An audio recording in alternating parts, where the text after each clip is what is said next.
Hi, everyone. Welcome to our midpoint check-in for round 28. Good to see you all. It's been a little while, not as long as it used to be because we've implemented these midpoint check-in meetings. This is not really a time where you have to come in and present a bunch of stuff and report on a whole bunch of things. This is a time where we can all check in with each other to see how things are going, hear from some experienced grantees on what the midpoint usually feels like and what to do next. And then we'll have some discussions about what's holding you or your team back and what can you do from there and what successes can you share along the way. So yeah, it's especially to make sure that we all regroup in the middle of our projects and get ready for the second half of the grant project. So, of course, I'm Jeff Gallant, and Nikita Afaha is here as well, and she's going to be doing some really cool stuff with panel moderation very soon. Our agenda today, so we will have our grantee panel. These are grantees who have been a project lead in the past and are involved in round 28 as well. And they're going to share with you some ideas about the midpoint of the project and things that might catch you off guard, advice for new grant teams, stuff like that. We'll have a break after that panel, and then we'll come back and we'll have some discussions with each other, led by our panelists in each room about what's holding you back and what is going very well. And it'll be a time to be nice and honest about things. We're not going to be in there spying on you and saying, hey, what did you just say about me? No, it's all going to be run by grantees and directed by grantees. So hopefully when you come back, we'll do some next steps and maybe share a little bit of stuff that we learned. And some reminders, because there are some things that will happen along the way and some changes that have happened at the system office that you'll need to be aware of. And then we'll just move into any final questions and it'll be all done. So yeah, that's a breakdown of everything that's going to happen today. And now we are going to start our panel. So I will pass it over to Nikita to run the panel.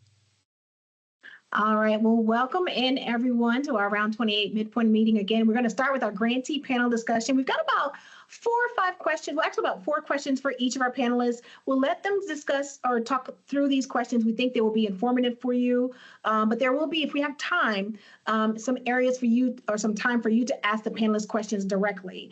And I think you're going to see as we're going through that these questions are directed at supporting you through the rest of this project. This midpoint can be a pretty sensitive time for your project. Many of you have probably halfway through. Many of you are probably like, wait a minute, we're at the midpoint? What? Right? Got to get started.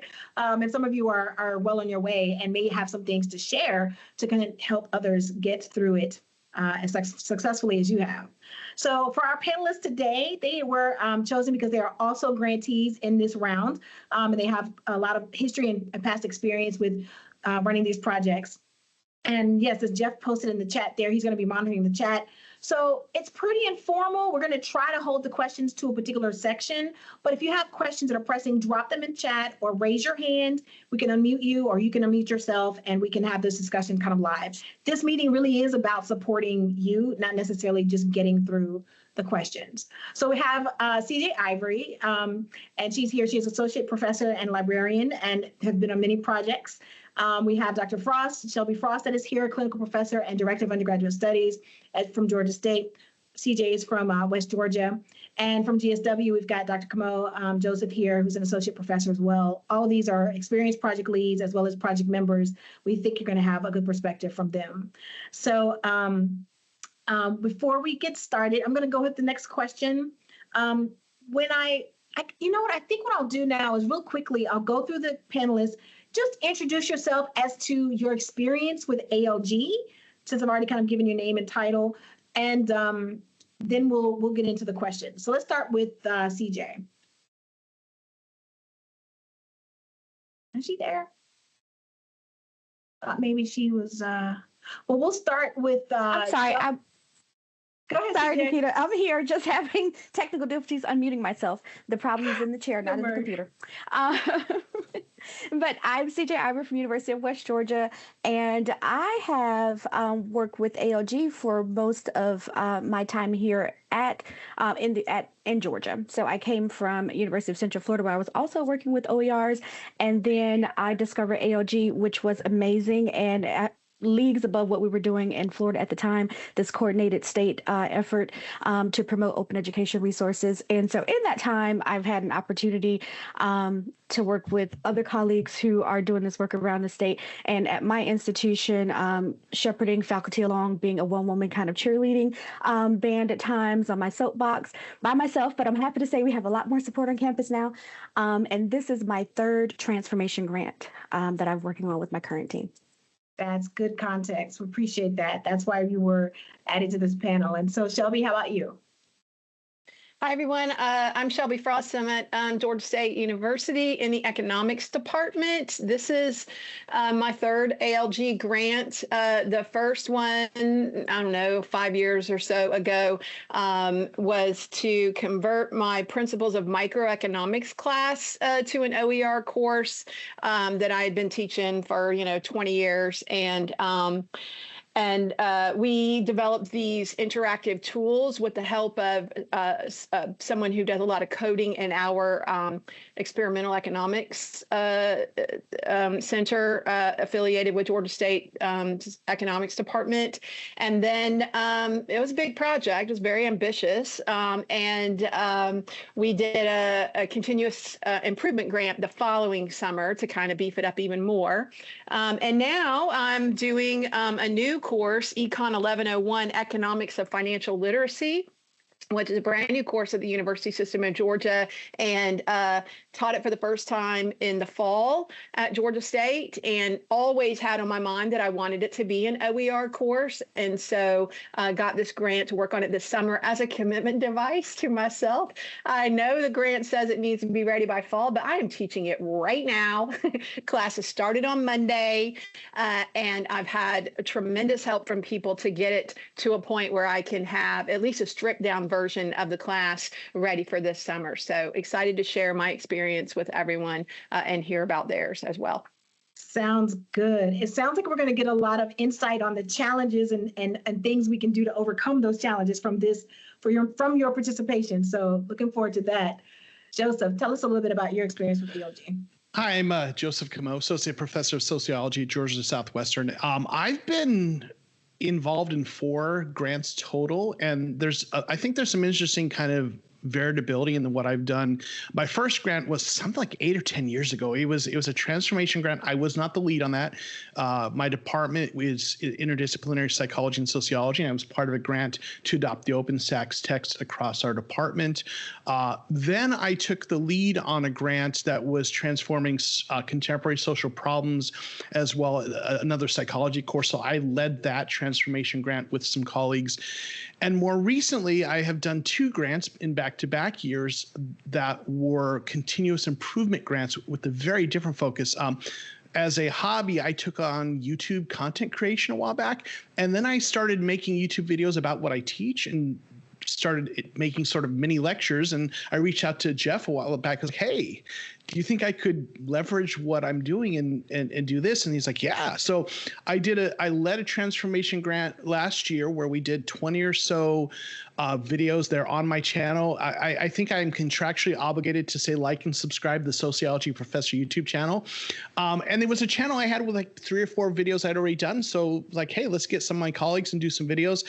So we created 20 or so videos, published them. They are in use in my intro courses, other courses. But what's also kind of exciting is when I go to the analytics, I see a lot of .edus. Someone at Appalachian State likes my videos and uses it in their course. So I built this out, and what's, I think, at least to me, interesting is now I'm in the midst of another grant, continuous improvement grant, that is building on that additional videos. So I sort of have the advantage of being able to have another shot at doing the same thing, but learning from what I experienced last time. And there are some things that I've done differently this go round in terms of how we've approached it. So, so I think there's an interesting range that I've had the opportunity to be a part of. And I think we're going to want to hear about those things you did differently this time around. And if you guys remember from the kickoff meeting, maybe not everyone there, because I think it was only the project lead and one other that was required to come to kickoff, but we almost talk about how we can find inspiration from each other. Like CJ was saying, having to be kind of the only one on campus and being the sole advocate, but also finding new people to join in. That it's also very important to understand those experiences as well, because getting into this space and developing your grant project may start as just a grant project issue or grant project thing, but as Dr. Comeau is showing you, it can get much bigger very fast. And as many challenges that we're about to talk through and how to get through, for some reason they keep coming back. They're just a glutton for punishment, I guess. But no, there's a real reward. And so we're getting to the questions now. Jeff, if you'll go into the next slide, we'll get into the questions and you'll see what I'm talking about. Actually, I can take control. Let me do that. Let's see if that'll work. Sometimes my computer gets really weird when I take control. Okay, did it work? Did it say I took control? Good, great, great, yep. Great. So now, if I navigate forward, okay, question one, it worked. Question one, CJ, we're going to start with you. Where were you in the midpoint of your project? Think about a previous project or this one. Where were you? Are you, we're at the midpoint or I'm finished? Where were you? For this current project, our team, we've wrapped up most of the integrating the OER materials and all of the supplemental selected readings. We were creating ancillary course materials, test banks and things of that nature. So now we're just in the final review process and are planning to teach with the material in the fall. So that's pretty much on schedule then. You're feeling pretty good at the midpoint.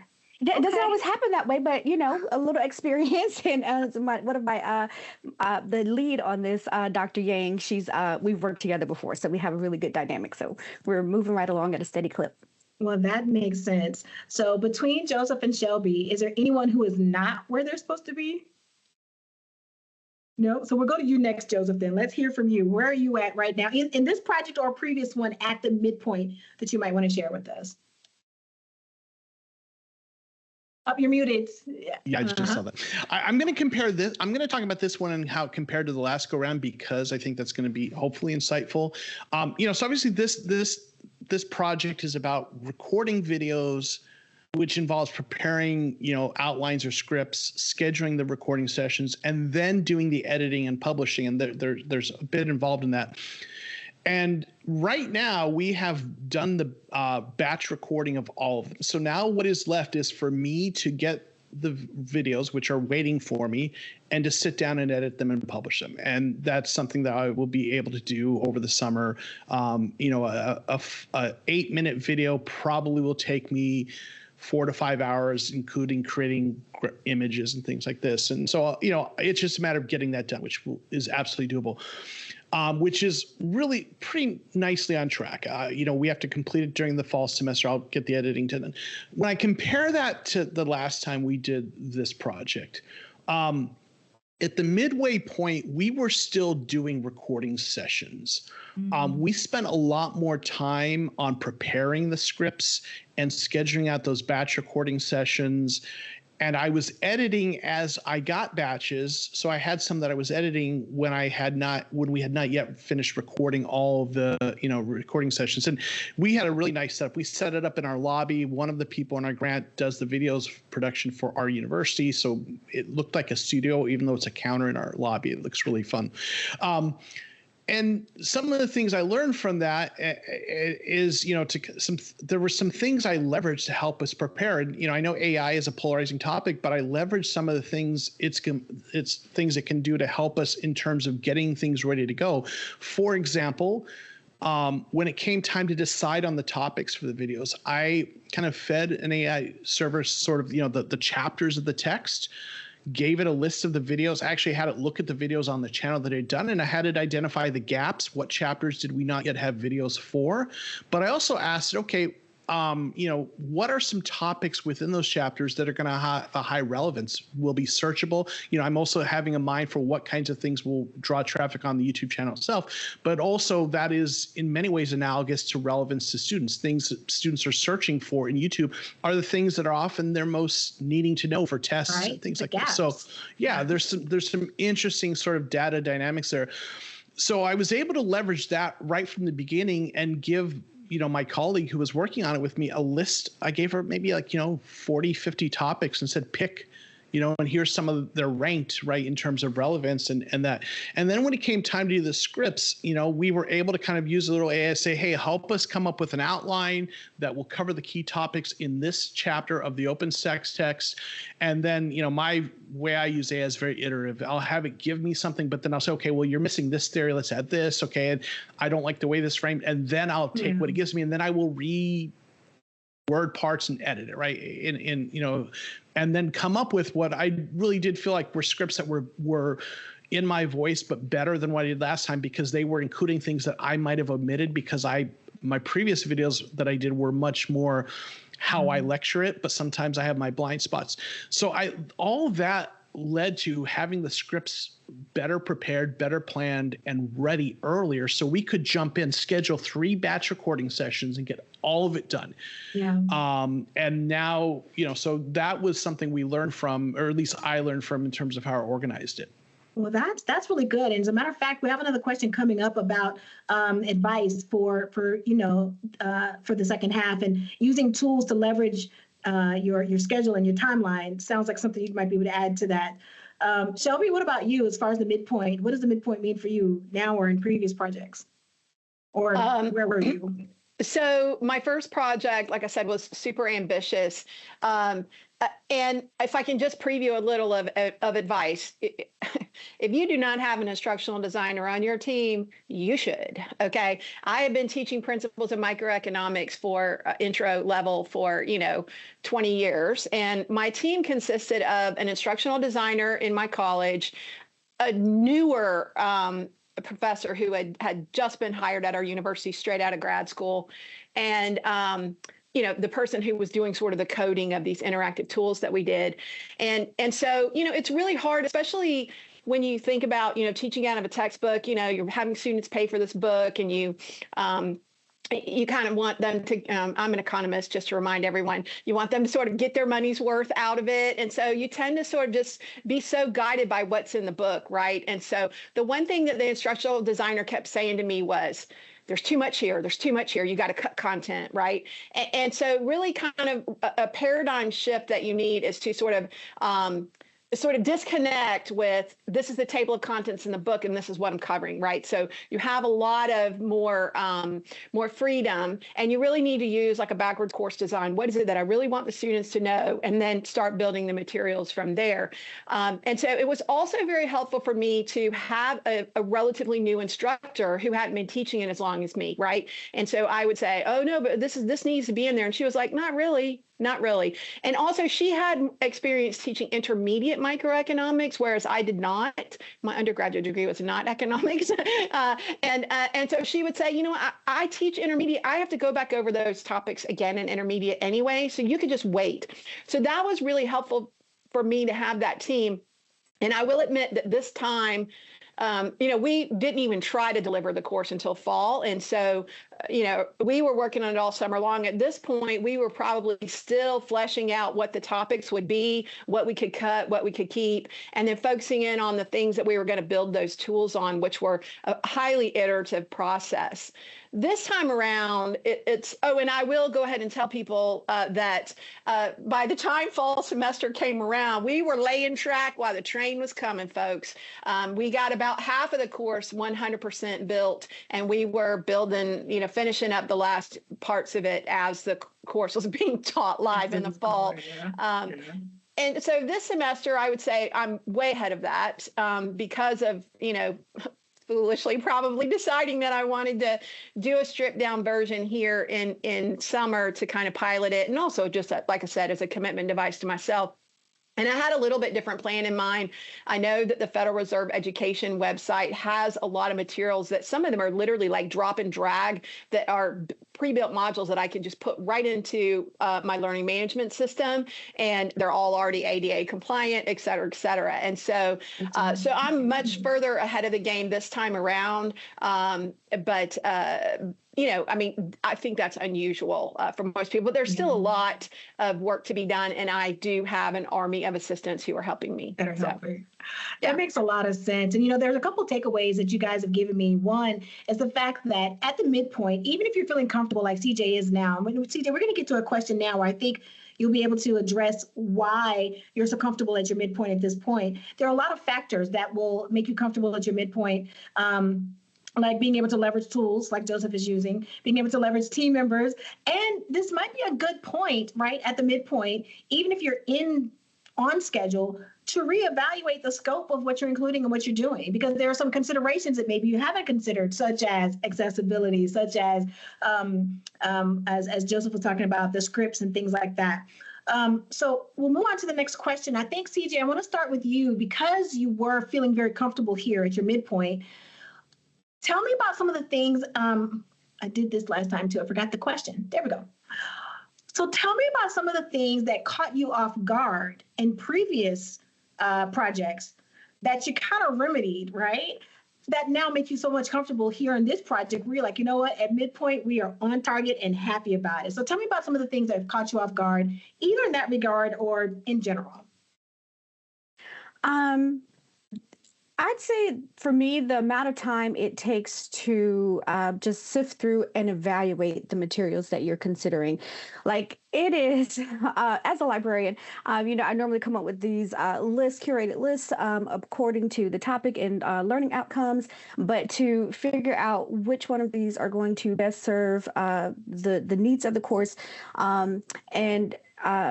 obviously, the instructor, faculty instructor, Dr. Yang, is the final say so, but I do become quite the content expert sometimes having to work on these projects and look through and see, okay, well, does this make sense for the undergraduate level? And this time we're working on the graduate level and just trying to find material that meet the rigor required and expected on that level.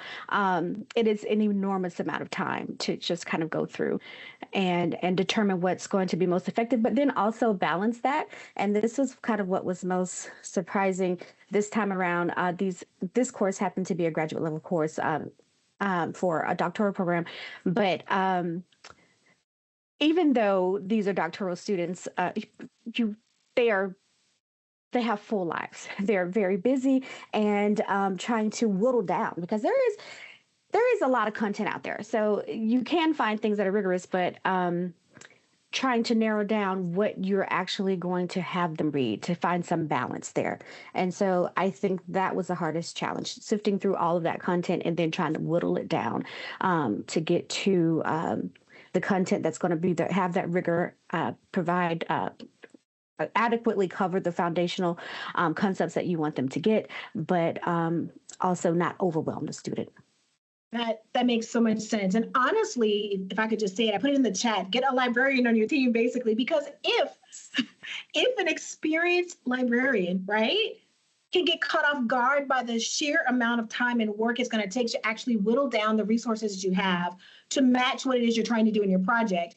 Imagine what it must be for someone who doesn't do that for a living, right? So it's also good to have a lot of people on your team. Maybe at the midpoint, your grant project doesn't allow you to add people on your team, but in the future, think about it being a bigger collaboration than maybe you thought, even for the smallest transformation.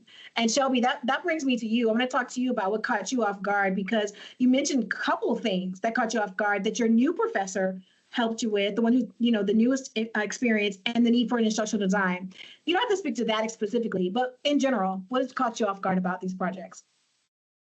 Yeah, I mean, that was my first time doing it. And I'll just go ahead and in the interest of full disclosure, tell you that, the original grant that I got was really kind of pushed hard by the dean's office and the Andrew Young School of Policy Studies at Georgia State. We had part of our strategic plan, this open initiative where we were trying to get more, open in many ways, research being published in an open format, people working on like policy type stuff related to open stuff, but also using open educational resources in our courses. And as an economist, I can tell you, you get what you pay for sometimes, right? And so one of the things that had been a no-go for me and my colleagues prior to that was the fact that an intro level micro class has a lot of component skills that students need to learn, right? That they need a lot of formative practice on and feedback, graphing supply and demand curves, et cetera, et cetera. And that was really where the bargain was coming from the publishers, right? Why I felt like it was worth asking students to pay money for that, because it gave me a way with their online homework platforms to do that. So this really, the first time that we did this, the ALG grant did not cover all of the expenses of our massive project. We got the stars just kind of aligned. If you want to talk about something good that came out of COVID, this was it, because those HERF funds that came to the university, some of them got guided in this direction. So that's how I was able to have such a nice, large team, a diverse team that was helping me and really, just kind of rethinking how the course would be. We used some stuff from OpenStax, but we also curated videos from YouTube and things like that. And then, and building those new tools. I would say, probably getting it. This time I do have a librarian. I did not last time, and I wish that I did, to do a LibGuide. I don't even think I really knew what a LibGuide really was back then. And so I don't think that we did have a public-facing website with our tools, but this time around, it's going to be better because it'll be easier for everybody to see sort of the whole course layout. I will say, though, that I just got back from a national conference, the Conference on Teaching and Research in Economic Education, and someone approached me who teaches macroeconomics and said to me, "Oh my God, I saw you present on this years ago. I love the tools. I use them in my classes. When are you going to do macro?" So, if you build it, they will come. That's one thing I would say kind of caught me off guard. And like I said before, just having a diverse group to help you and to get you sort of out of this is the way it's always been done, so this is how it needs to be done, I think is really important. And then, obviously the new ADA compliance stuff is a challenge. I need to revisit my micro course, frankly, at this point, but, that's on the list of things to do. Indeed, I can understand that. And the accessibility, it's probably, if I admit it myself, not something that should have caught me or us off guard. It's always been a consideration, but the compliance deadlines put it back in the forefront where it's like, oh, wait a minute, we really need to consider this up front, because not only because it's compliant, but because it's for the betterment of student success for all across. And that was the other thing that caught me off guard about your discussion just now, is the fact that you recognize there was a paid tool that was going to benefit your students pedagogically better than any OER tool that you could have built in that moment. And if it's worth their money, then that's the thing that should be done. Sometimes we think of OER as the end-all answer to everything, and really it's we got to check the question, because it's the question, right? We want to build OER, or do we want students to succeed and learn? And what are we building the OER for? So I really appreciate that perspective. Joseph, you've talked a little bit about some of the things that caught you off guard, like what it's like to build a script and using AI to do that. But what else? Yeah, so there's a couple of things that caught me off guard, because the past projects were more with autonomous individuals working in parallel, like we're each adopting the open the OER text for our individual courses. We all have our work and we all get it done, and as long as we check in on everyone. With this video project, it was very different, because there was sort of this singular shared project that we were all doing our part in. And some of the dynamics that students complain about with group work inevitably rear their ugly head sometimes, in terms of some people may not be able to complete as much of the work as initially expected. The first video grant, there were myself, two of my sociology colleagues, and the video production person, and he did his parts. But one of my colleagues took on the department chair role, and we were each going to do 8 or so videos, and he ended up being able to do about 4 or 5. And my other colleague, she is an international scholar, so she was going home during the summer.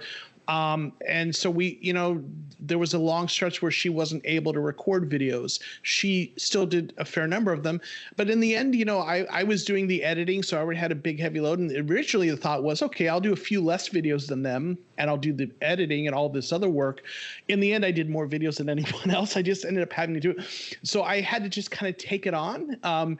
So I think if you're doing, a transformation grant where you have a handful of colleagues that are just transforming their own courses, everyone's going to kind of get it done, right? We're all high achieving. When you have a project where there's room where some people can pick up slack for other people, sometimes things happen. So that caught me off guard, going from a transformation grant to this continuous improvement grant.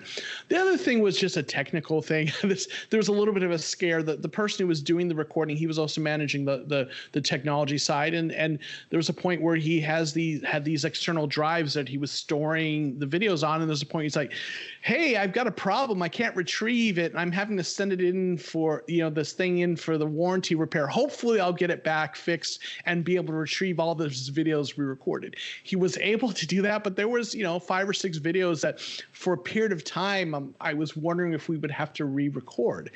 Fortunately, we did not have to, but that you can only control so much, right? That's his his gear.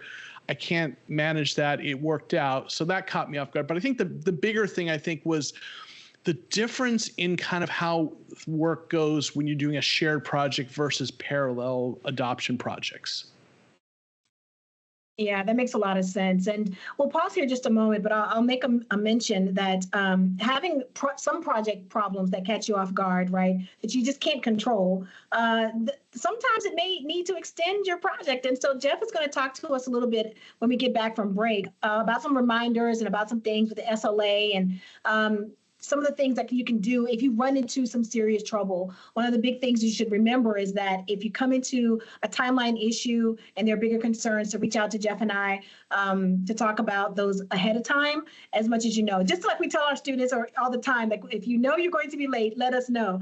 From a student perspective, there was never a time where I knew I was going to be late. It was always at the deadline where I was like, dang it, I'm going to be late. And so the pre-warning was not going to be helpful. So there are always things like that to deal with. But Jeff and I are here to help you guys work through that. What we want is the success of your project, not necessarily to badger you about compliance of time and things like that. Although some stuff, Jeff is saying he put some of that in bold, some stuff we don't have control over. And so as soon as you know, let us know, and we can work as quickly as we can to help you mitigate some of those things. So I just want to pause here real quick. We just have 1 or 2 questions, and I'm going to open it up to the floor, but I want to check on time. I think, Jeff, we're going to start taking our break. I didn't check beforehand at 1:50, I think, or I think we have about 10 or 20 minutes left. Yeah, so we allowed it to go until 1:55 in our plans. If it's earlier than that, that's okay. Okay, great. I just wanted to pause and get a breath check there to see how much further we have. So we'll target about 1:50 or so, even though we have 1:55 built in, because I want to make sure that if you have questions for the panel, you guys have a chance to share that. In fact, we can pause here and take 1 or 2 questions if anyone has anything they want to talk about, or if you want to drop it in the chat. I'll just give you just a moment to raise your hand or unmute. And Jeff, some of the stuff was happening in the chat. Anything we need to mention here while we're waiting for anyone to have a question? Yeah, I mean, well, there's a shout out to CJ, and there's also a thank you in sharing how you develop videos from Montana Smithy. Nikita's talking about making sure to get a librarian on your team. If you've heard CJ Ivory talking, then you know exactly why. And Heidi was saying that she loves the idea of incorporating AI. That team is working on videos for a different project and have completed the outline for videos that they want to create by doing that, using AI to brainstorm. I like that. It's a way to get beyond the original writer's block, which is super helpful for me because when I'm presented with a blank page, I have no idea what to do. As soon as you give me like 5 words, then you'll get a zillion. So that's all of that. Thank you. Any questions while that have surfaced? It doesn't look like any hands are up. We can move on. I'll give it a pause. Yeah. Well, actually, that really, Jeff, what you said moves right into the next question. And I think we're going to start with Joseph this time because what advice do you have for new grant teams for the second half? We're at the midpoint, whether they're on target or not. What's the advice for the second push? Yeah, obviously, it's really wonderful that you are flexible if we need extra time, but obviously we all want to try to get it done on time, right? And at least from my experience, I think, especially looking back at what I shared about kind of the different team members and how sometimes just things change and their ability, how much time they can give. My advice would be, one, have a sit down and just kind of map out what you have left to do. You probably already know that intuitively, but just sit down and kind of document that for yourself. And then I would suggest look at what are the things you have a lot of control over and what are things where you need to rely on other people, and try to knock out as much of the things where you need to rely on other people first. That puts a lot more of the agency in your hands. So if you're scrambling at the end, at least you know it's in your control to scramble versus a situation where you're having to chase down people for things. So if I know workflows vary and sometimes things have to happen in a certain order, but to whatever degree you are able to structure what's left in such a way that the work of others is first and what you chase down first, I would recommend do that so that whatever is left in the home stretch, you have much more control over. That is good advice for life living, actually. That's great advice. Thank you for this for the second half. I think CJ, what do you think in this part of this session? What do you have for a second half advice? I would say don't wait until the end, or just kind of start thinking early if you haven't already got there, about accessibility issues in student-facing materials and content. So, and also assessing the course.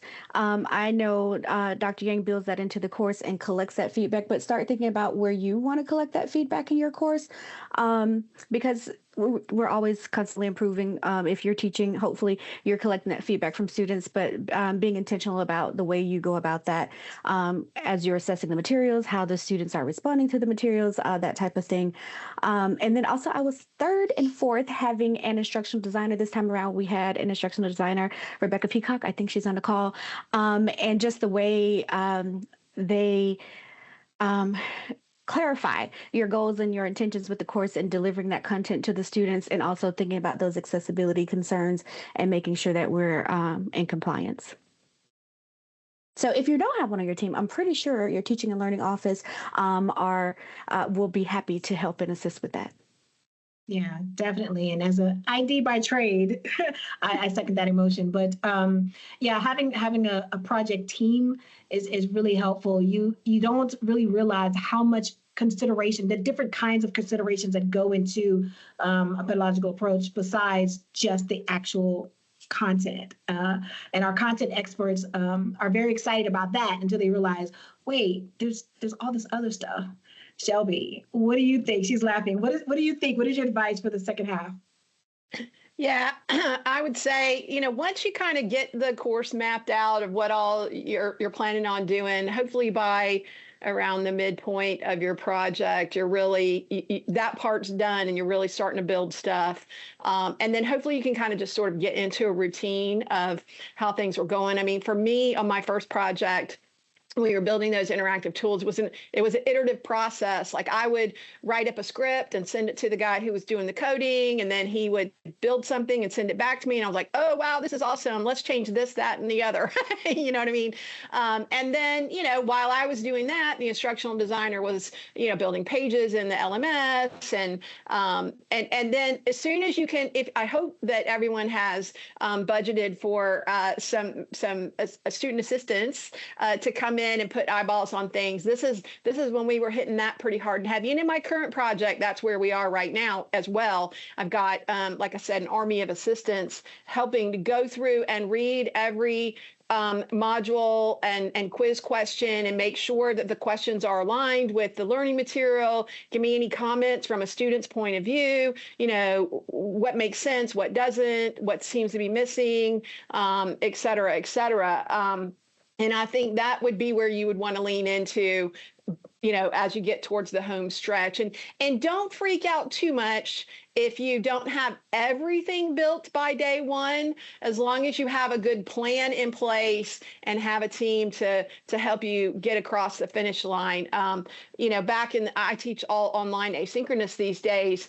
And so I had this idea in my head that everything has to be ready and open on day one, but that's not necessarily true. I remember back in the day when I did face-to-face and I was like, hey, I'll be ready for this week, right? I have to have a structure for the course of what everything's going to be. But in terms of the content, like I'm going to go in twice a week and teach the content. It's a little different thing. So even this semester, I do have some of the stuff hidden as we're still reviewing. And so, obviously it's ideal to have everything ready at the beginning of fall semester, but I would say don't panic if it's not completely 100%. As long as the bulk of it, or at least half of it, is done, you can still be building as the train is coming. So yeah. That makes a lot of sense. My instructional design spidey sense went off, though, as I was thinking about the many times we had to kind of build the train while the train was on the track. It is definitely a necessity at times, but that's why designing for online classes is slightly different from in person, in that you do need to have the lesson plan, like the tracks in mind, so that the course continues with its continuity throughout. Whereas in person, you can kind of adjust a little bit, right? Like you can kind of make some movements, but the structure is so important online. And Shelby, you mentioned one thing. Oh gosh, I've forgotten it. I wanted to bring it out as a point, and I've forgotten what it was. About CJ actually mentioned it, and Shelby, you kind of backed it up when you talked about having students look at your content, just kind of getting their feedback. And CJ mentioned at the second half of the project, building in getting feedback and things like that, because I wanted to put in a plug for those of you who are doing transformation projects. Getting that feedback could fuel your proposal for a continuous improvement grant, right? Or a research grant, if those continue to be funded, as you're looking to improve the transformation project that you did, so you can continually make those projects better and better. Okay, so we've got just a little bit more time, but I think we have got time for the last question as well as opening the floor. And let's start with you, Shelby. What about after the project? I mean, what's the scholarship part? Let's put the student success aside a little bit, and let's talk a little bit about, the personal reward and meaning, as well as the scholarship that you're contributing to and expanding the project as well. All right. In the interest of full disclosure, I'm a clinical professor at Georgia State, which means that my focus is on teaching and not necessarily on research. But I do, as I mentioned before, regularly go to conferences on teaching and economics. And so I don't necessarily always have a paper. We did do one published paper on our project in the Eastern Economic Journal highlighting our tools. And I have presented on the project multiple times at multiple conferences. And people are very interested in it. So I think that's great. Like I said, my current version of that OER microeconomics course, I feel like needs some updating. I have a pretty high bar of what my expectations are for my courses. And if I just use the little ally tool in our LMS, it will tell me that those tools are 100% compliant, but I know that they go externally somewhere else. And if I open them up in another window, it's not 100%. So, I would like to continue to improve that. And then, like I said, I'm going to be taking on a role at our teaching center is called CETLO, the Center for Excellence in Teaching and Online Education at Georgia State, as a faculty associate starting in the fall. And I'm kind of wanting to lean into this OER space and open pedagogy, working that into these projects and sort of thinking about the tools that we've already built. If other people want to use them in their discipline to come in, maybe I'll do like a teaching and learning community around that. And so those are some of the things that I'm thinking about doing after that project. And then, this what course can I transform next is sort of what my point of view is on things. Shout out to the Criminal Justice Department in the Andrew Young School. I'm sure you guys at ALG know all about them. They have now a full undergraduate degree path where every single course is available to students at no charge for course materials. So that's super impressive and something that I keep in the back of my mind of, if they can do it, we should be able to do it. So, yeah. In fact, Jeff had even posted something just a few minutes ago in the chat about the shout out to Andrew Young School for that. Jeff, do we call those Z degrees? Is that what they called, or? So there's a difference between a Z degree and a degree pathway where you can get, where you can pay zero for all course materials. One of them means that when you take all of your gen eds and then you go into your majors, all of them are using open or library or any kind of no cost to students materials. Or in some other ways, they may be covering the cost of materials at an institutional level in some way. That's usually what a Z degree winds up being.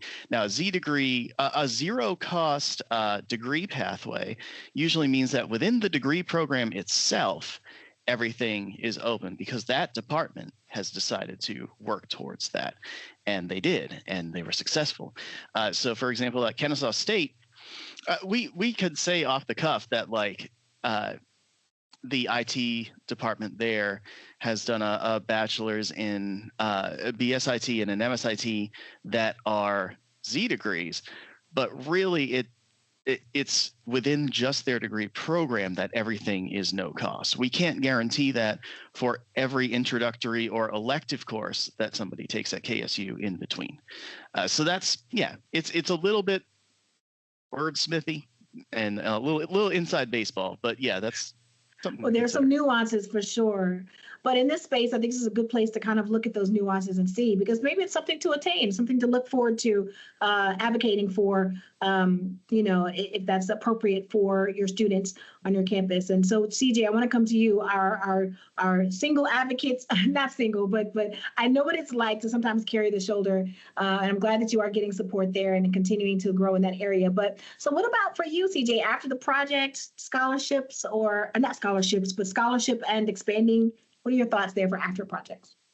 I've worked on a few of these, and I've not necessarily presented any scholarship or projects specifically about the course or student progress and there's learning outcomes, but my research and my scholarship normally focuses on working with faculty and building momentum on campus. So I have talked about ways that you can kind of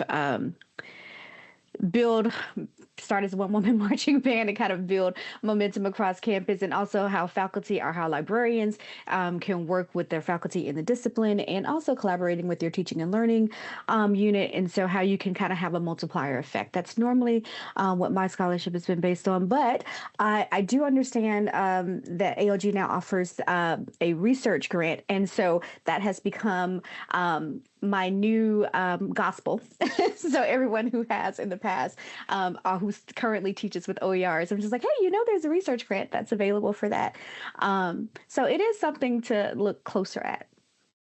Yeah, absolutely. And of course, we want to put in a plug for the research grants. It was piloted I think a year or so ago, and we're still looking at whether or not that's going to continue to be part of our portfolio. We always want to evaluate being good stewards of the state funds that we're given. Remember, this is not philanthropy. This is tax dollars that we have to be really good stewards over and make sure that the research grants directly tie to the impact and the outcomes that we want. So we promote our research grants, but we're still keeping an eye on their impact. So definitely, the more work, CJ, you can do in that area, maybe the more we can align that grant to the outcomes that we need to have them aligned to. So we've got a few more minutes. We've got about 5 maybe minutes left. And so, Joseph, I'm going to leave it in your hands to talk about what's next after the project. So I'm going to frame my response to this based on the long arc of my experience with the ALG, because really what I'm doing right now is after the initial, it is expanding the project, because this is all building on the initial transformation grant for Sociology 1101. That was, again, 8 or 10 years ago. I've lost track. It's been a while. Jeff was around. I remember that.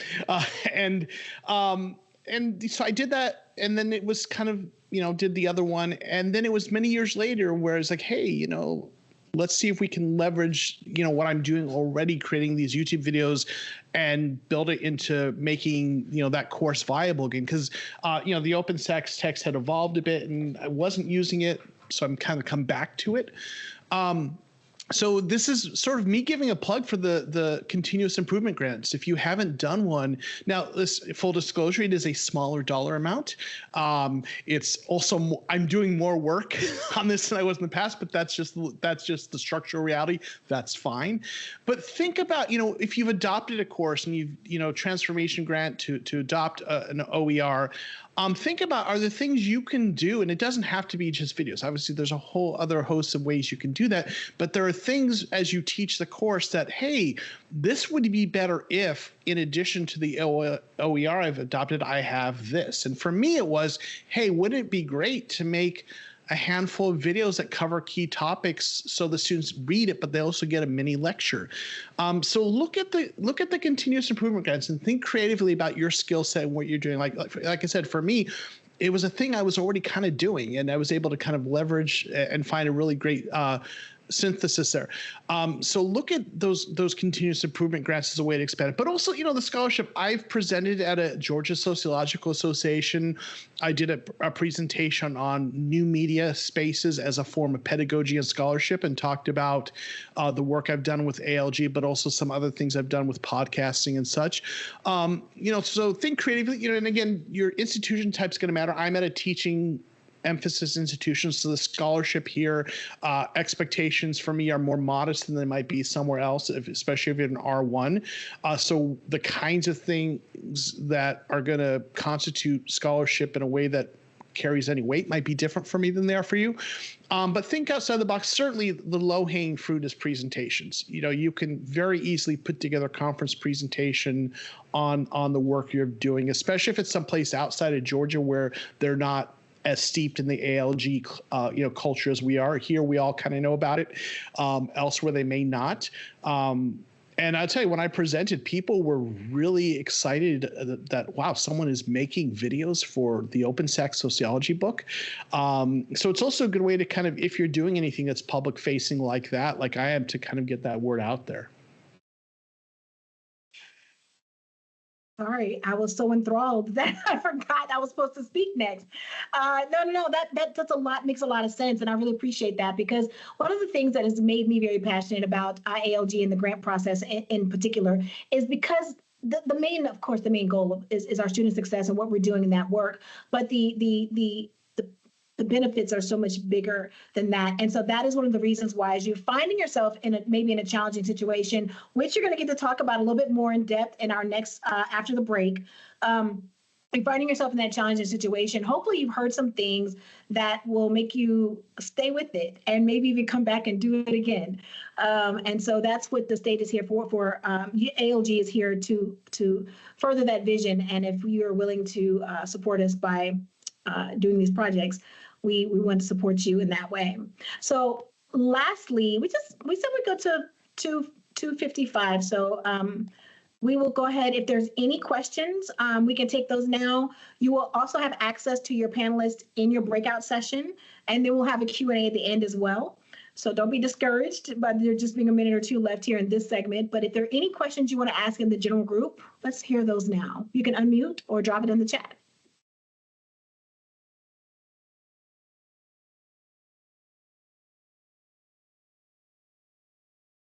Yeah. I think we just did such an amazing job that like every question is answered. Completely thorough.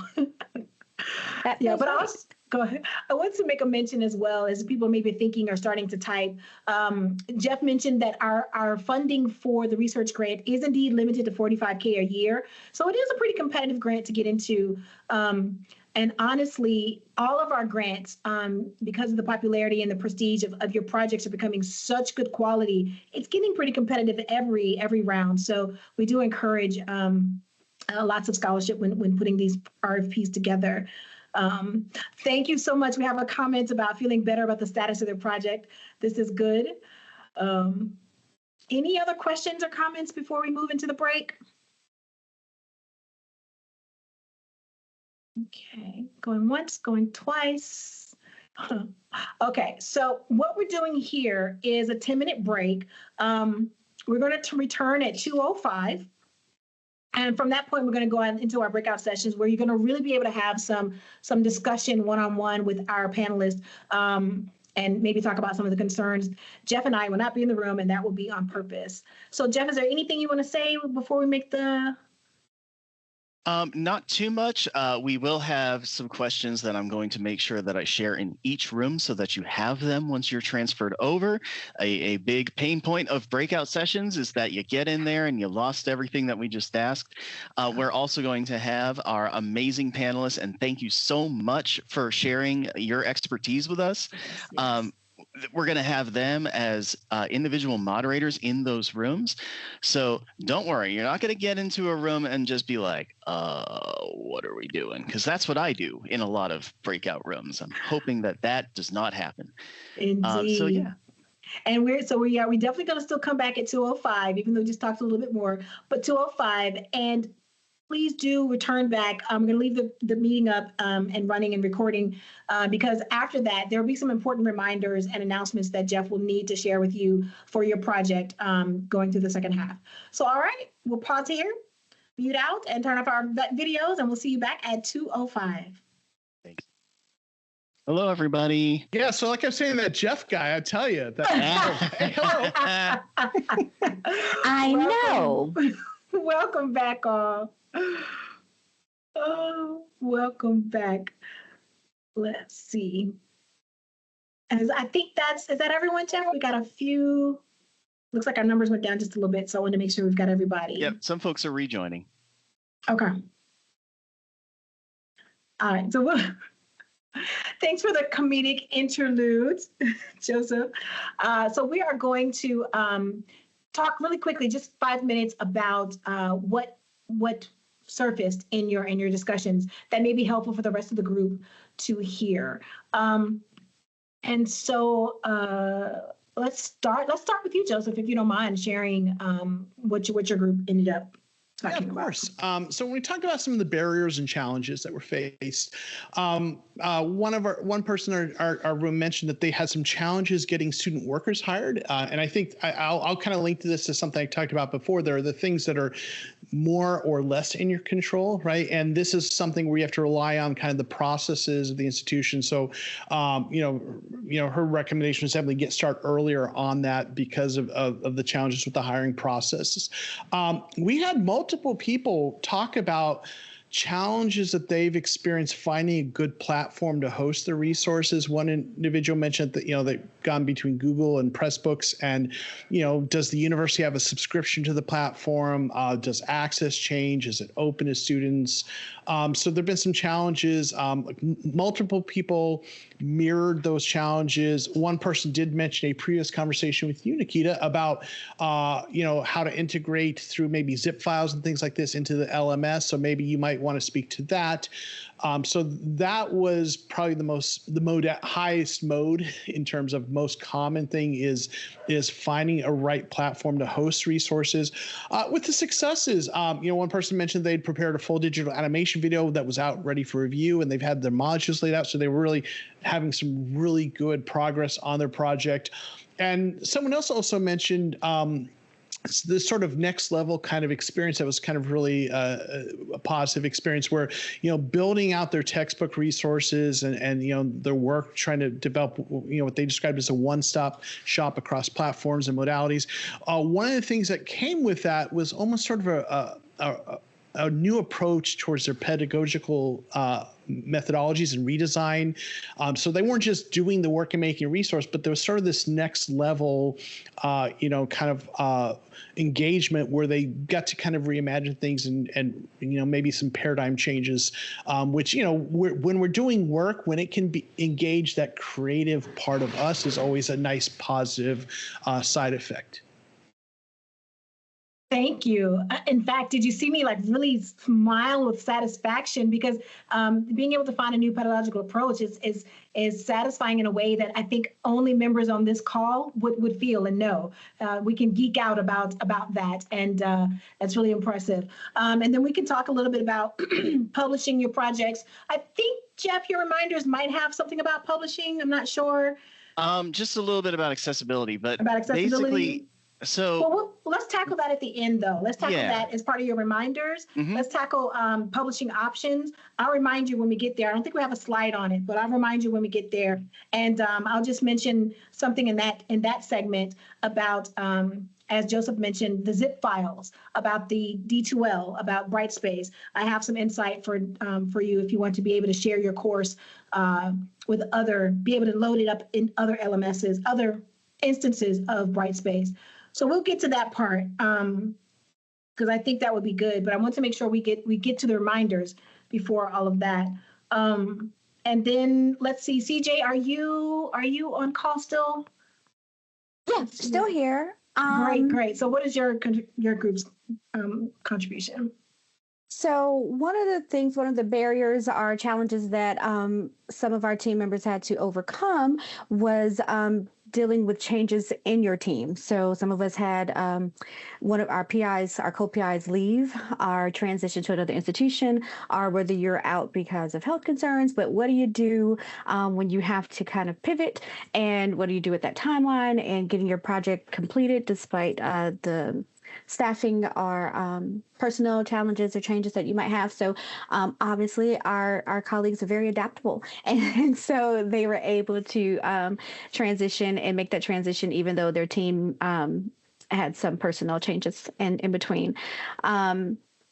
Also, one of the questions that came up, and we covered it earlier, we talked about scholarship and the research grant that we now have available. So I know that you all encourage us to evaluate our courses and collect feedback and then present on that or publish that scholarship. But for the research grant, I expect that those standards are the same. So once you produce that report, you're free to share that or to send it to journals for publication. Yep. I thought that'd be a response, but I was like, let me make sure. You want to make sure that we have a report that shows what it is that you did, what it is that you found on a larger view. We're not there to share personally identifiable information in the data or anything like that. But it's all in service of hopefully leading to something impactful that could be published as, if not as an article, then as a presentation at a conference or even a poster session. That stuff helps when we're getting the word out about the bigger things that we found. One thing to keep in mind when you're trying to apply for a research grant, do not do the same exact kind of research on one course that you would do in a transformation grant. We're not just looking for basic DFW rates. We're not just looking for overall GPA. We're really expecting you to know where to put the microscope on a particular question. So not just about DFW rates, but maybe you want to find out from the folks who withdrew from an OER class, like what reasons do students have for withdrawing when it's not something like the cost of textbooks, or an entire massive study about it, comparing what happens in OER courses and non-OER courses, looking at a particular topic, especially one that hasn't been covered yet. But even if it has been covered, if there's something else to be discovered there, or even something to replicate, to confirm, that would be super helpful. So, how useful is it for everyone else in OER that you found out this thing? That's what you want to aim for with a research grant. Thanks, Jeff. Right. Makes sense. CJ, anything else from your group you wanted to highlight? I will share my own personal struggle, and there were some also who had similar challenges, is just ensuring that my materials are compliant with accessibility requirements. And so that is an ongoing learning curve, but that is a learning curve that is shared by several. Understood. Okay, so maybe, Jeff, maybe I will change my approach here. Let's hear from Shelby first, and then maybe we'll swing back to some of the concerns that have come up from the group. So we'll go to our last breakout group for your comments. Yeah, so it's interesting that each of the different groups had different issues that they brought up. The first one that came up is one that was already mentioned, of losing a team member after the grant started, and what is the process for personnel changes. I don't know if it's because everyone knew that I was an economist, that a lot of our focus was on money for some reason, but it seems like there's a common thread to our discussion about challenges and barriers that were about the timing of when the money came, when they thought they were going to get it, and when they actually got it.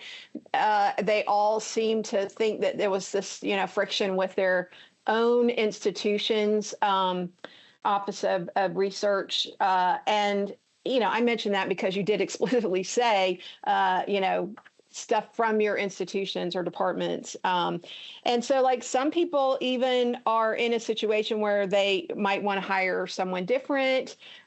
Could they even request more funding to hire an additional student? Or can they reallocate funding?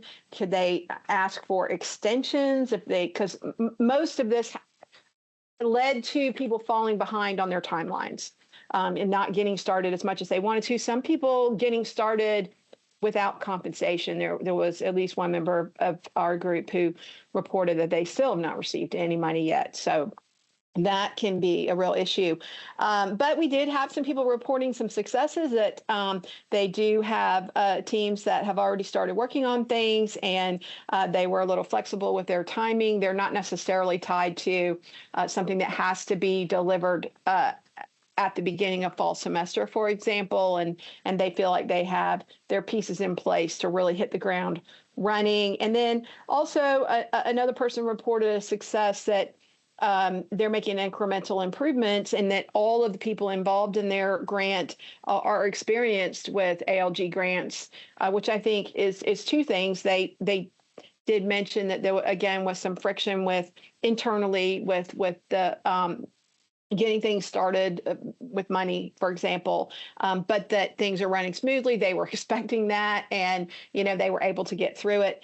And then I think it's worth saying that so many people willing to come back for another round, I think, speaks to success of the program as well. So hopefully I captured everything that people mentioned in our group pretty well. You did, actually. Thank you so much. And so that's one of the reasons we wanted to bring up also not just challenges you're having with ALG, but with your institutions, just to see if there's anything that if we can provide from the system office here, more information or more guidance to the institutions to kind of help smooth out some of these things. So that's why we want to hear a lot of it.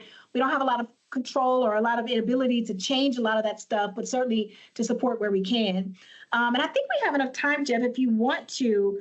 I'm just going to drop here in the chat some of the main things we might cover before you start your reminders. If you want to just maybe touch on each of these real quick, if you think that was appropriate or. Thanks so much, because my memory when it comes to this stuff, it's like long-term extends nearly to when I was a baby, and short-term is like this tiny window. Okay, publishing options. So the first thing that you need to know is that ALG has designed this program to meet you where you are. If you want to program an entire interactive software that's hosted on GitHub, that's amazing, but we don't expect it from you. We also don't expect that your institution has a subscription to every authoring tool under the sun. We really do anticipate folks submitting things in a flexible method. Usually that flexible method is something like Microsoft Word or PowerPoint. When you follow basic accessibility guidelines in Microsoft Word, suddenly you're able to do some cool stuff with it. And I'll talk a little bit about accessibility later, but that's part of this whole thing. So if you have publishing platforms at your institution that are reliable, they won't go away after a particular year or something like that, you feel like they're very sustainable, you could just solely host it there. I would suggest if you're hosting it on your own campus website, you're hosting it on a personal page, you're hosting it on your personal Google Doc, share those files out with me, and I will store them as backup in our posting of each project from you. What we do over on our side is we get your final report. Your final report describes your materials. You're submitting the materials alongside it. From there, we process the final reports. We make sure that everything's complete. We make sure that your invoices get paid. We make sure that we have your invoices. That's happening right now. Some of you may be seeing that. But the other part of this is that we publish them in both our new name for our oldest repository, which is ALG Commons, and our home for your projects, which is at OpenALG. OpenALG gives you a homepage that gives you a big button for the thing that's featured there. If it's a textbook, then that's the textbook. If it's a report, it's a report. We can put secondary links under it that give you access to, like, read the PDF version, read the Word version, read the grant documents. So the grant documents, especially your proposal and final report, those are things that we'd love to share. I think the final report especially. Proposal we don't always do because it doesn't lend as much information to folks as the final report does. It's like, here's what happened with this project. Here's what worked. Here's what didn't.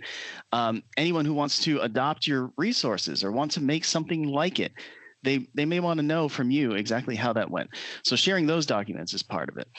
We will share files without a problem. If they're like 10 gigs, it's going to be tough. But if they're your average Word files, that's perfectly fine.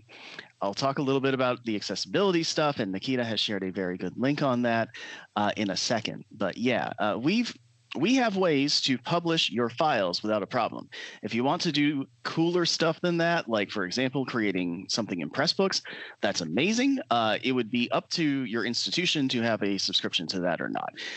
Pressbooks is very expensive for an entire system to have access for it. It's unfortunate how expensive it is. It's something about that model. They got to fix it. Hopefully they will. Staff changes. Let us know. Before we get to staff changes, let me pause you on that one, because I just want to add a little subnote to the publications. One of the groups mentioned about a tip that I had for zip files, and there's two ways for that. One, some of your documents or some of your files that are really large can be zipped as you send them in for your final reports, and we publish them through Manifold, which is our Open ALG that Jeff just talked about, right? So there are tools that way. But then there are some projects where they are templates for your Brightspace instance, right? And you want to be able to share the template so that another school who uses Brightspace can upload the entire course into their D2L instance. And so what you can do is just export the course as a zip file through your D2L instance, through your Brightspace instance, and we can use that zip file as part of the publication. So they can go to Manifold, they can go to OpenALG and see the download for your LMS, for Brightspace LMS, as one of your publication links. They can download the link and upload it into their own instance of Brightspace, and it's also a way to do that. But we cannot publish your Brightspace instance, your D2L, because that is not open for everyone to get to, right? So that's why we need your documents and files separately from your publication into your D2L. So I just wanted to share with that. Yeah, and if you have the ability, and this might depend on your institution, to export your course as a common cartridge as opposed to just within D2L, that's even better, because then folks who have Canvas, folks who have Moodle, they can do the same thing with it too. I'm not an LMS expert by any means, so yeah. So let's quickly talk about a couple of other things here. So staff changes, be sure to let us know if you have a change in personnel. Be sure to let us know if any change in personnel has really sidelined the project. I'll talk about delays in a second, but that's very important. It's not something that goes through this entire, like, you fill out a form and you get it signed because we've changed somebody at our institution. No. Your institution is able to make that change. We don't have to do it over here. But we do want to know about it, especially because when we acknowledge people in the final report, we want to make sure we got the right folks. And accessibility, we'll talk about budget and reallocation and internal payment challenges. Yes, I mean, that's going to be a dialogue between your institution and you, but also bring me in if you ever need any ALG approval on something that they need to do. ALG really can only speak for what we've approved as the service level agreement. Like, hey, this is the thing that we said yes to, then the USG said yes to it, then you said yes to it. If we say that's compatible with this, we're the ALG experts on it, that usually is fine. If they're like, hey, what chart field should I put this in? I don't know. That's a business office thing. The business office is looking at sharing some guidelines across the system. And as soon as they do that, we're going to put that in our RFP, but it's not quite there yet. Dr. Akela says, who owns the research report? The authors own the copyright to the report. It is under a Creative Commons license. It is CC BY, so we will be publishing it as someone who is sharing it out and attributing the original. Other folks can go ahead and share that out as well to make sure that we keep circulating the tapes, as they used to say. Yeah, I mean, you could publish a research report as chapters, but it doesn't make much sense. And if someone did it, it is under CC BY. They would have to attribute the original work. You would be attributed. If you're not attributed, they are breaking copyright. Okay, let's go on to the next part because, reach out to us directly if there's anything in your budget that is a big problem. We can't always do anything about it, but we need to make sure that we can escort everyone to the next step. We've had a case where someone just kind of felt like they didn't know who to turn to over in an institution. And the institution was just like, well, we'll take back all the money that we awarded and it's all done. And that was not what we would recommend for anybody to do. So if they had reached out, we would have been clarifying that to them. So make sure that we're involved in the conversation should anything big go wrong.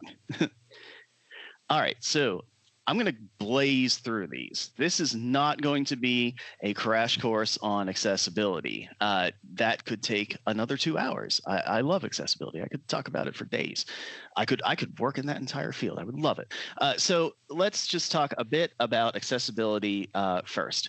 First of all, you may have heard that there was a requirement that everything needs to be accessible under WCAG 2.1 level AA by April 26th of 2026. They delayed that by a year because it was absolutely infeasible for anybody in public service to get all of this done. Now, I really wish that it wasn't infeasible for everybody in public service to get this done. I wish we had much more funding for accessibility work. I wish that we had more accessibility experts in our group.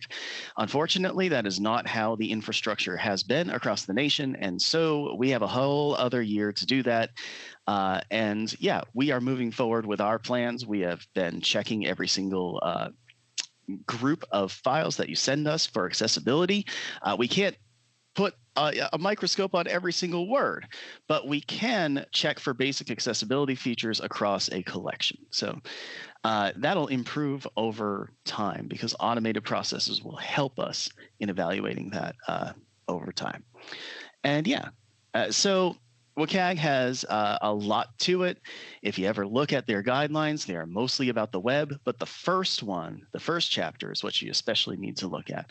There need to be text alternatives for any images that you're using if those images present information. There needs to be an alternative if you're using color to present information as well. They need to be adaptable. So for example, if you have a PowerPoint slide, don't just throw boxes wherever. Follow the outline that is in PowerPoint, because PowerPoint then knows where the title is, where the text is, and it can change it on the fly. You can also make an outline out of it very easily. Make sure that you can see and hear the content very well. If you're doing videos, make sure that the sound is, especially that the sound is audible from noise. That's part of it. But also make sure that you have a text alternative to that sound. So that would be captions, that would be transcripts. If you have both, it's amazing. Contrast is another one. Making sure that the background of text and the text itself are contrasting with each other. What the actual technical term is a luminance ratio of 4.5 to 1, but try to evaluate it as like, I'll know it when I see it. Try to keep it as, black and white, dark color over very light color, that type of thing. There are other chapters. They are very technical. It has more to do with developing software. If you're developing software, you have to pay attention to it. If you're making websites, you have to pay attention to it. If you're making a Word document, not as much. That stuff has to be Microsoft's thing if you're making a Word document. So where can you go? Well, the WCAG guidelines are open. They are free, so you can always visit them. We have our guides as well, the accessibility series and rubric, as Nikita is sharing and sharing again. These are meant for faculty. These are meant for librarians. These are meant for instructional designers. They are not meant for lawyers, and they are not meant for software developers. A lot of stuff is. So we wanted to make sure that there's something there for folks who just want to make a thing and share it with the world. And be sure to check your accessibility checkers in Adobe Acrobat and Microsoft Office.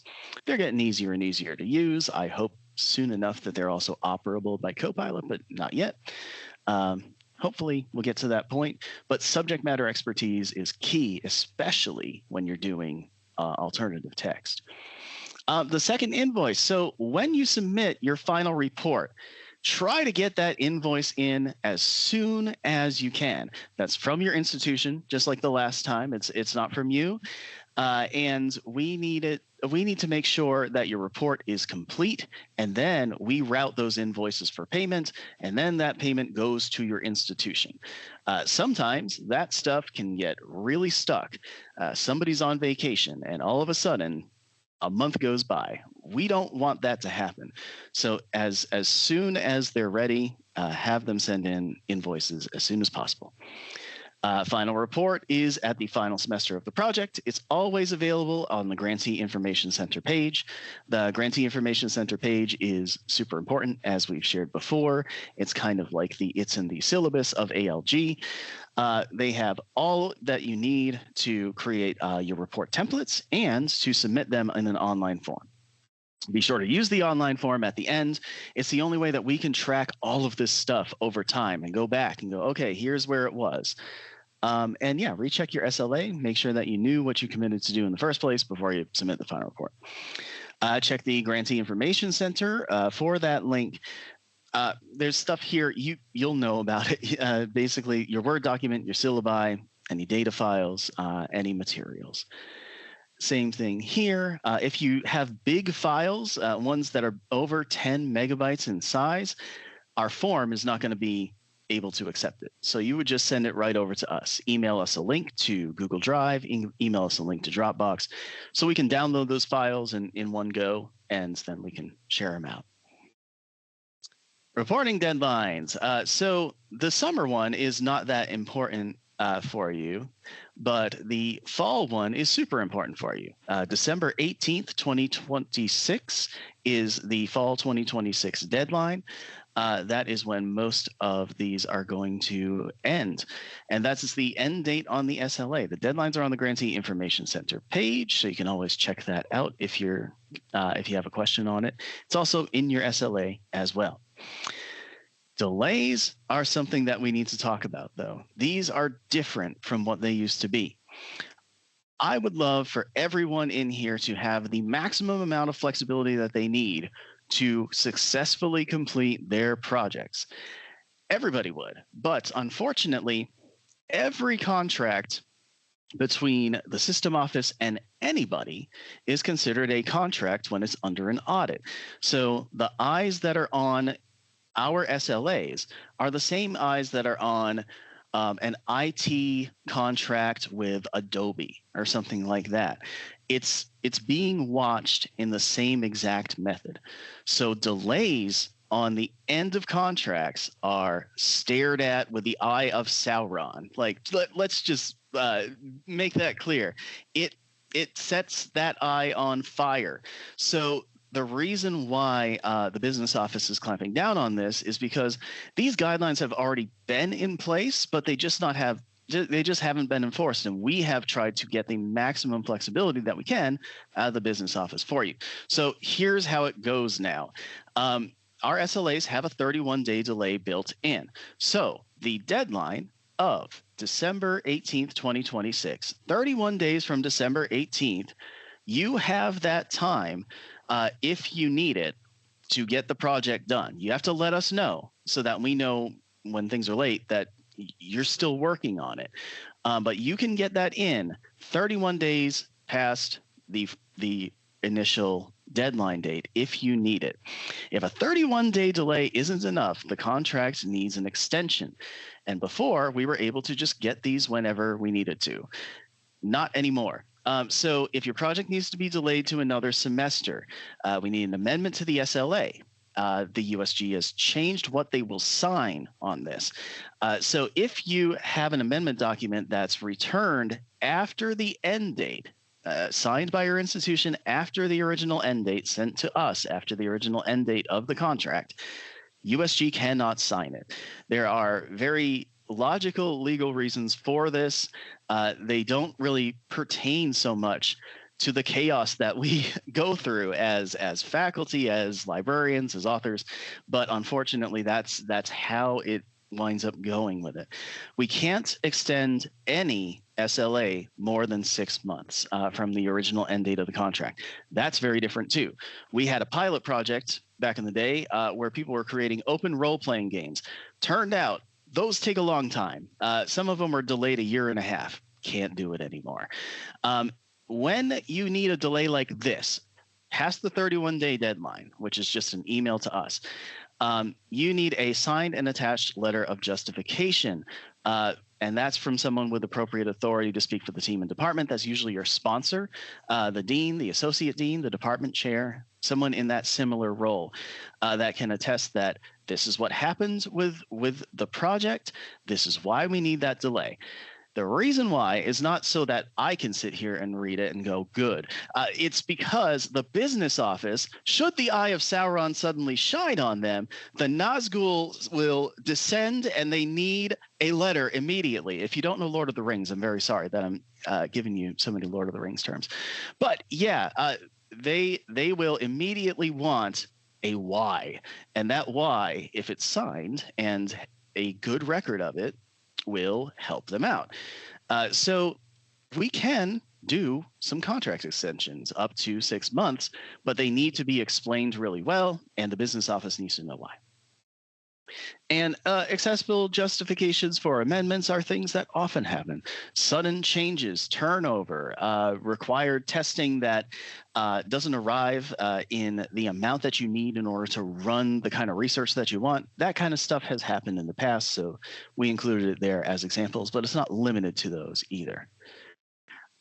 If you're extending the use of funds, this is still an extension of that contract. And the USG says, if you have state funds, you should either extend the contract correctly or remit them to the system office by the end of the fiscal year of the end date of that contract. I can't tell institutions what to do, but and in some ways, the business office can only tell them what to do so much. But the big thing about this is that these are state funds. Institutions need to know what they have to do with state funds, and they will have to remit funds by the end of the fiscal year for the end date of the contract.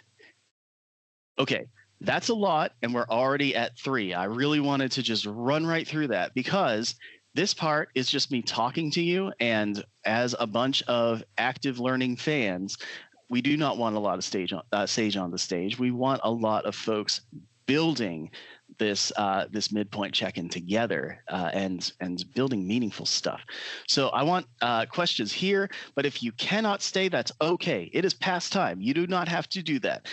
So send me an email, send Nikita an email alongside.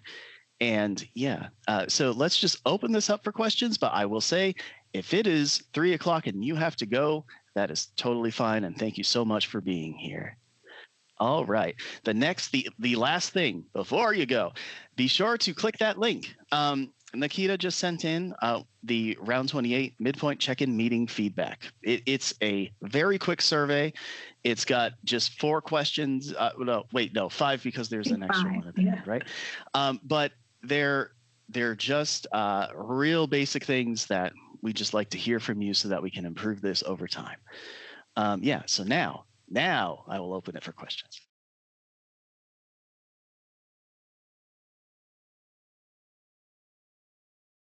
Dr. Romero-Reyes.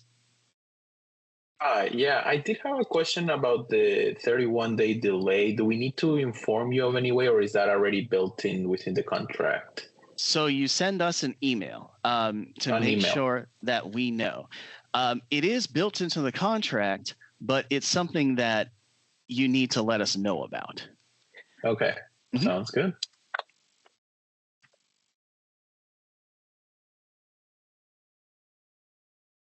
Seeing some thank yous. Thanks, everybody.